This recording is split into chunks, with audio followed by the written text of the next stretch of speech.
अशा प्रकारच्या कृती सामोरं जाणे किंवा म्हणणे की इथे थांबा तिकडे थांबा 1 किलोमीटर थांबा आणि काहीतरी अघटित घडवण्याचा परत डोक्यात काही प्लॅन आहे का हे सुद्धा वरिष्ठ पोलीस निरीक्षक आझाद मैदान यांनी लक्षात घ्यावं। कारण लक्षात ठेवा हाच तो माणूस आहे। उद्या जर जाकीर नाईक सारखं जर आझाद मैदानात काही घडलं तर हाच तो माणूस जिम्मेदार पकडावा।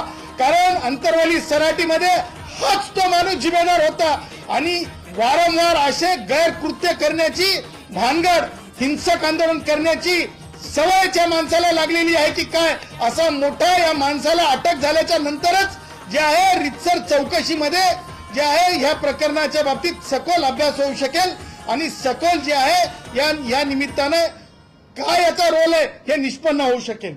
त्याच पुढे जाऊन मला तुम्हाला सांगायचंय की हे आंदोलन जरंगेचं आहे की एक आंदोलन राष्ट्रवादी काँग्रेसचे वयोवृद्ध पुढारी शरद पवार यांच्या पक्षाचं आहे।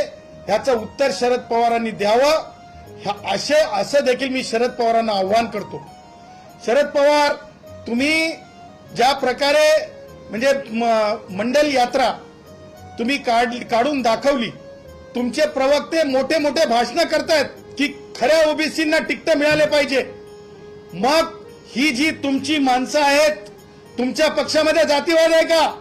कारण शरद पवार तुमच्या पक्षातले तुमचे प्रवक्त्यांची भाषणं माझ्याकडे आहेत, ते म्हणतात की खऱ्या ओबीसींनाच तिकीट मिळाली पाहिजेत। मग आणखीन तुमच्या पक्षातलेच मराठा समाजाचे मी नावं घेतो, ते नावं बघा जे पुढारी आहेत त्याच्यामध्ये काही बहुजन असतील परंतु जे पुढारी आहेत त्यांची नावं घेतो।